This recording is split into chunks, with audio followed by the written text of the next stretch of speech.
You know how I should definitely start this review?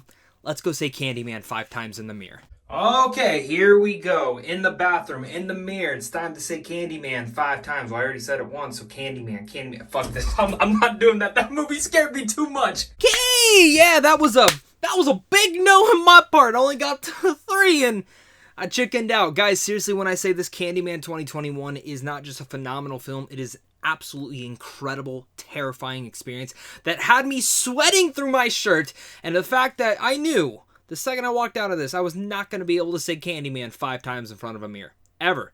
Ever. And if anyone tries to do it in front of me, I will walk right out that door.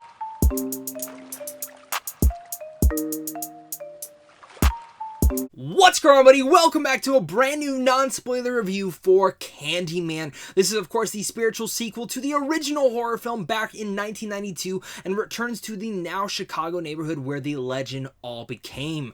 Now, this, of course, stars the likes of Yahya Abdul-Mateen II, Teyonah Parris, and, of course, Coleman Domingo. This also is written and directed by Nia DaCosta, who did a fantastic little film called Little Woods, which you should all definitely go check out, and she'll be directing the next Captain Marvel movie.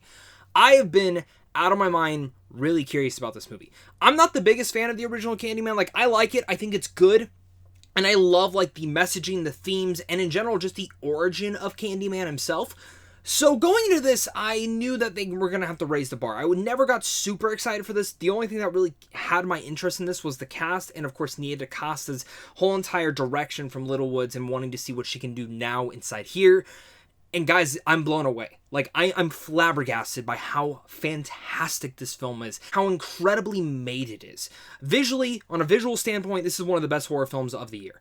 But also when it comes down to a psychological nature and the tension of it all, it had me on the edge of my seat not knowing what was going to happen next. This is only like a 90-minute movie, and it keeps you there the entire time. From the beginning scene to the very end, you are locked in, and you will walk out never wanting to say Candyman ever again. I will say this, and let me put this preface before this. I want to give a shout out to my friend 3C Films and Pay Or Wait. I don't know if the reviews are up yet. I'll probably link them down below or up above. Also saw the movie, and they weren't the biggest fan of it either. So it seems like this may be having a varying degree of views. Some people seem to love it, because some people I've talked to absolutely love it, and other people are kind of falling into that. It might have felt a little bit flat for them. Of course, before we get any further into this review as well, make sure, guys, to hit that like and subscribe button if you enjoy content like this. I do this over here on a daily basis, and I just love talking movies. So if you love doing the same, you're probably in the right place. So make sure to hit that like and subscribe button, notification bell on, and comment down below your guys' overall thoughts. When it comes down to Candyman, again, I'm not the biggest fan of the original. I like it. I think it's good, but it never kept my attention. It's not something I ever go to every single year.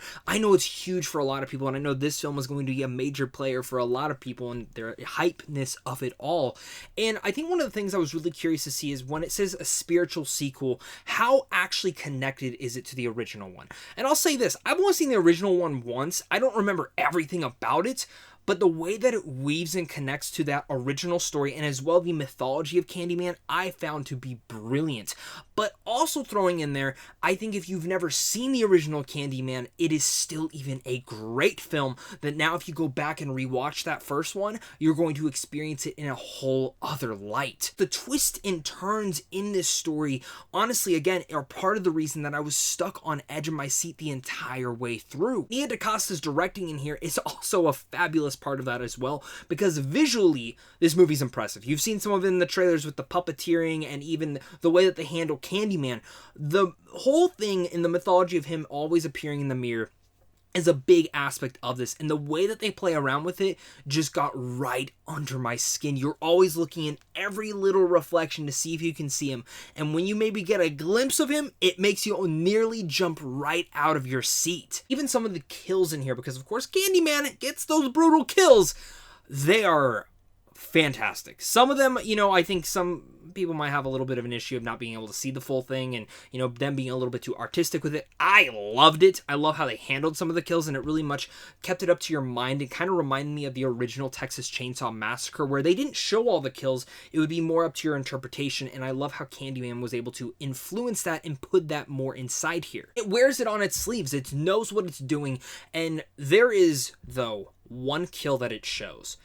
I mean, there's a lot of kills in here that they show that are freaking awesome, but there is one kill in here that is still engraved into the back of my head, and it probably happens midway through the movie, and I could not stop thinking about it the rest of the movie. It's probably the best moment in the entire film, and that doesn't go as far to say is that the rest of the film sucks. No, the rest of the film's great. It's incredible. But that one moment in particular just had my jaw on the floor. And even adding in, I love how Nia DaCosta didn't just play with the slasher realm or even the psychological realm. She played with the body horror realm as well. She mixes all these different versions of horror and plays around in that field in such a catastrophic way that, again, keeps you on edge. It's such an intense movie, and it's one that doesn't have the jump scares that jump out at you and make you jump. They make you think. They stay with you, and I can't stop thinking about the film. When something can get truly under my skin like this, that's when I become very impressed. And again, Nia DaCosta's directing needs a giant standing ovation. So let's talk about the performances in here, because Mateen II, I have absolutely loved him in everything that he shows up in. I still believe he should have been nominated for an Oscar last year for Trial of the Chicago 7, and hands down here, the psychological nature that his character goes through in here is phenomenal. And once again, Teyonah Parris, who I was a major fan of in WandaVision, I can't wait to see her in the Marvels. She is superb in here as well. And really much the whole entire cast is great. Nathan Stewart Jarrett and even Coleman Domingo, they all bring their A game, but this is Mateen II's show. And really much Nia DaCosta's show. As a director and as a writer and giving all of this balance to it all, I mean, she is the star of this entire film. I think right after this, I walked out and I got so much more excited for the next Captain Marvel film because I cannot wait to see what she does with that. Shout out must be given to the cinematography as well, because that all just adds to the mood. There are, again, certain sequences in here that I'm just still, how did they pull that off? That's a masterclass work to pull off all the mystery and all the stuff with the mirrors, and just to make it feel also seamless and suck you right into the atmosphere of this movie. It's just great. Like I said, the tie-ins as well to the entire first film I found to be very clever, and the way that they did it, it really worked. Now, as certain things come about, while I still think this film is incredible, I had one little nitpick with it, and I think the film is actually too short. It's a little bit of a shocker for me, because usually I walk out of a film and I'm like, oh, that was a little bit too long. No, this movie's only literally 90 minutes long, not even including the credits. Maybe the credits add a couple more minutes. The film itself, I feel like actually should have been longer.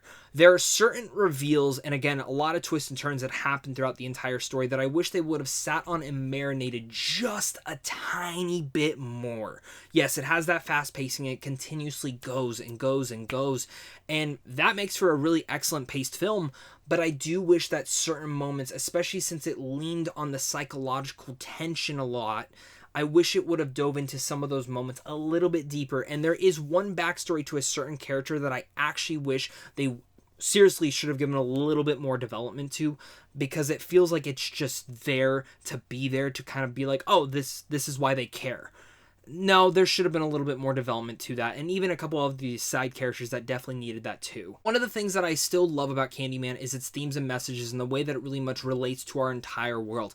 Candyman was relevant back in the day, and it's still relevant today, but they do it in such a way that fits inside its story and mannerisms. Man, oh man, the ending of this movie is so satisfying. Of course, guys, Candyman 2021 is the spiritual sequel that many fans of the original Candyman have been waiting for. The cast is great. The kills are amazing, and especially one in particular will be ingrained into the back of my head. Visually, this film is a masterpiece, and even though I had some slight issues with character development for certain characters and even backstories to them and wanting a little bit more development on them, the story here has twists and turns that will keep you on edge the entire way through.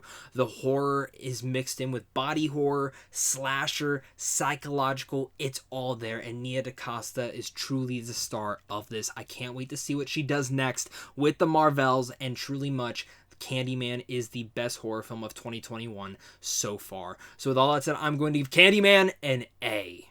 You guys, once again, for clicking on this. Again, make sure to comment down below your guys' thoughts. Let's have that great discussion down there. Hit that like and subscribe button. And just as a reminder, guys, if you feel different, that's totally fine. And I can't wait to hear your guys' thoughts down below. But of course, if you guys are wanting to see movies early like me, make sure to head on over to Sandwich on Films on how to see films early. And of course, it's a big thing to you and a big thing to my Patreon supporters, because without you, I would not be able to do this. So of course, until next time, stay classy.